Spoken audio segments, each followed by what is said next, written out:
Without further ado, and I keep saying this, Missile, one of the rising stars in the game of media, he is following the tutelage of our man Matthew John. We're talking about Ben Hogarth. You hear him 9 o'clock to 12 o'clock on Friday mornings on Morning Glory, and I'm pleased to say the host, look how proud he is. We're talking about one of his alumni. He's proud as punch. It's the great Matthew Johns. Hello, Matty. Hey, Joel. Missile, how are you, boys? At the stadium, huh? Yeah, just out here at Combank Stadium. There's 15 security guards protecting no one here.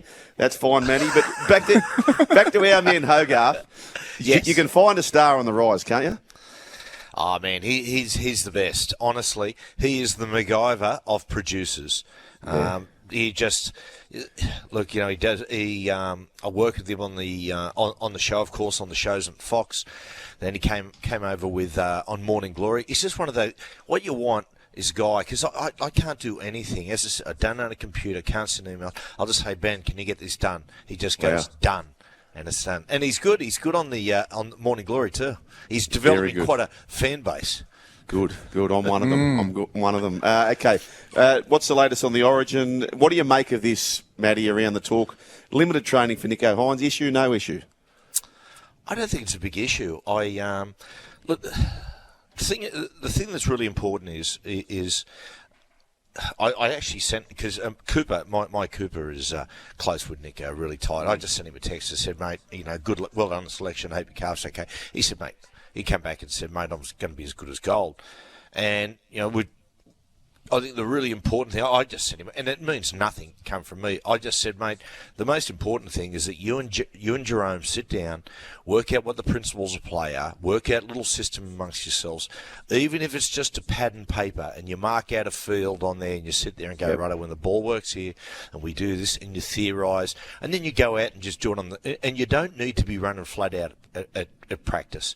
If the calf's okay and ready to go, you don't need to be bowling around or risking the calf at training. You just bog trot around at half speed, just get your bearings, get your senses, work that combination, and away you go. I'm not concerned about Nicho at all.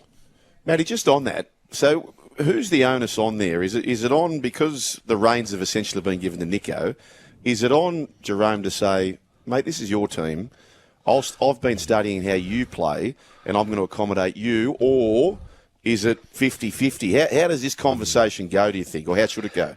Well, Joel, it's interesting. Once again, it comes back to the system of play that Madge is going to put in place. Yep. Now, what happens is if you split the field in half, like most do these days, and you've got a left half and a right half, then that's 50-50.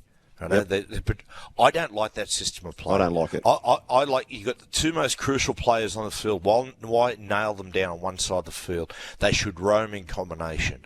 Now, what that leads itself to is more continuity. It wasn't until I went to Wigan in the north of England that we started. That's the first time I've been exposed to left side, right side.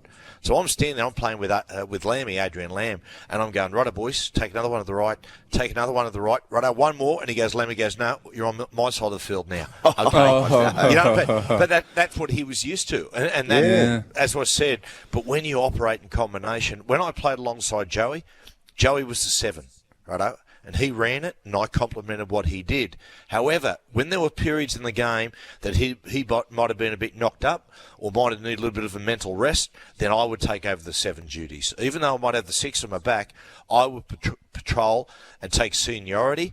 He would complement what I did. If I had a shot at one side of the field, he'd organise the long side. And then we just work with combinations like that. And it'd be pretty easy to develop.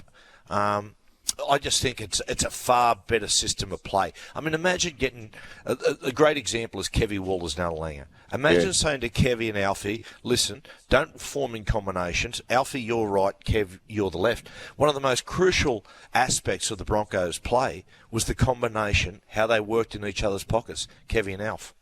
Tell you what, Matty talks around, sometimes, him not being able to train full tilt can help, because there's a book called Outliers by Malcolm Gladwell.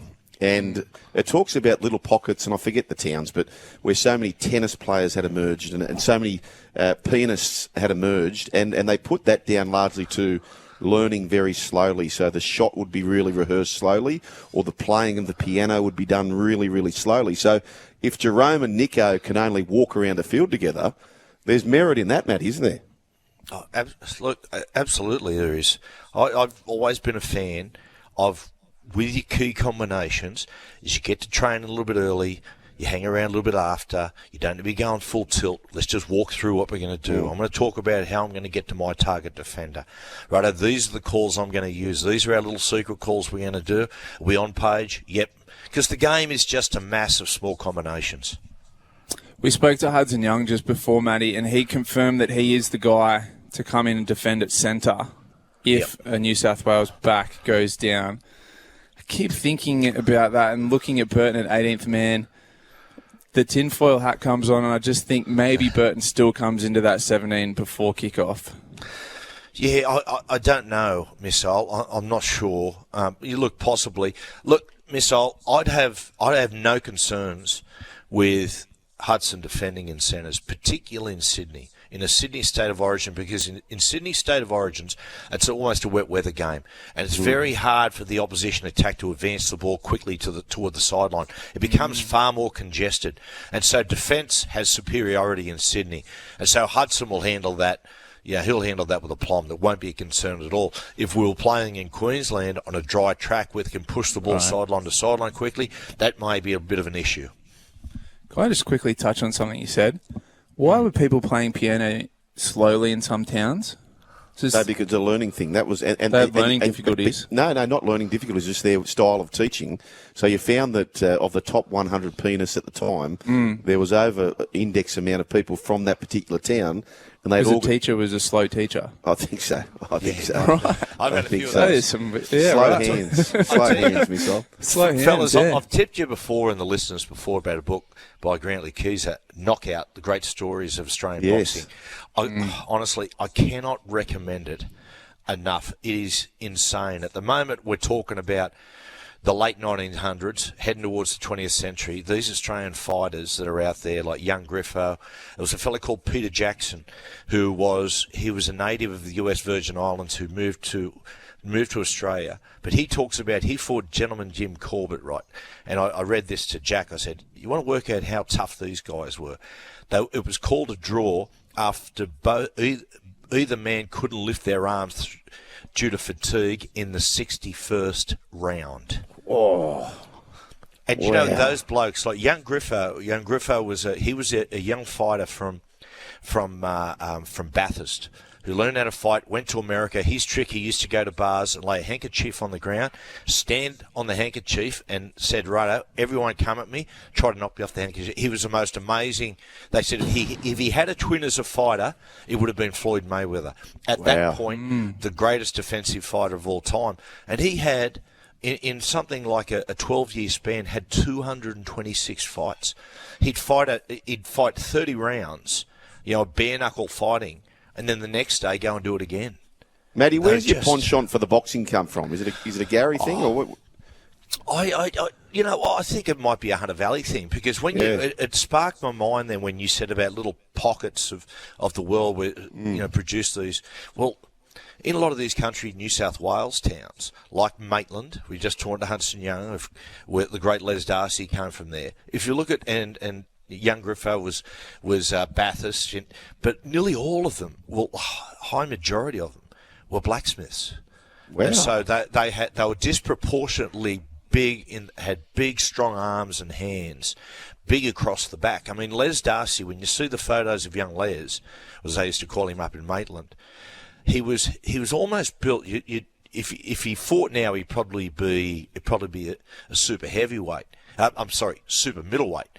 But back then he was a heavyweight. But the biggest thing about him, had disproportionate hands. He had the most monstrous hands you've ever seen, and of course was, one.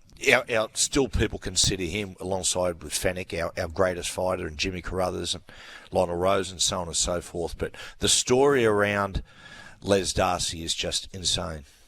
Have you read the book Outliers, Matty? Yeah, I have. Gladwell, yes. Malcolm Gladwell, yes. They talk about this town in America, which is like a little Italy, so to speak, and just the people are living forever, right? But they're smoking the same, they're drinking the same, eating the same foods. But what they ascertained there was it was their connection. So they were so social. They were always out there together. There was no lonely times, and so that's another one of the things they do. It's like when you go to, in some areas, like if you go to Sicily, Sicily has the most number of centurions in the world per capita because of the fact that it's basically you kill what you eat or you grow what you eat. Wow. And that's very similar. What do you genuinely believe, Matty, for this game? What's your gut feel? Who wins? Who gets man of the match at this stage? Yeah. Super confident New South Wales. Really? Super confident.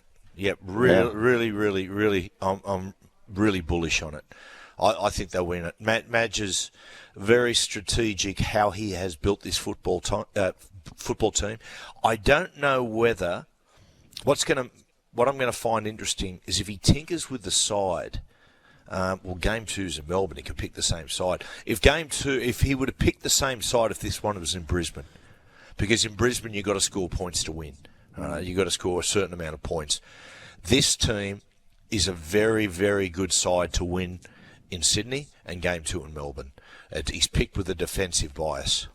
And I reckon he'd be thinking ahead too, Madge, if in the event he has to play Hudson Young in the centres, you can bet your bottom dollar that wherever Crichton is, he'll be moved on the hammer. He won't put Hudson Young up against the hammer. Yeah, fair enough. So he'll put him on Val if that has to happen. I'll tell you what's interesting, boys, a little train spotter thing. It was that everyone's going, where's he going to use Selwyn Cobbo? Well, I'll tell you now, Billy will have a plan. He's not there for cover. I don't know how they're going to use him, where they're going to eject him, when, but he's not there just to be a sub and cover for other players. He will have a definitive plan. Now, I've heard people say, well, he can't play in the middle. I mean, he's just not up to it. If you go back last year, halfway through the season, Bulldogs versus Broncos at Belmore Oval, he plays half the game in the middle. Wow. Selwyn Cobbo. Now, Matty talks about Brimson possibly doing a similar role, just up through the middle. I think Bryn's AJ. I think his best stuff is pinballing through the middle. If you're not going to play him fullback, then you play him as a lightweight 13.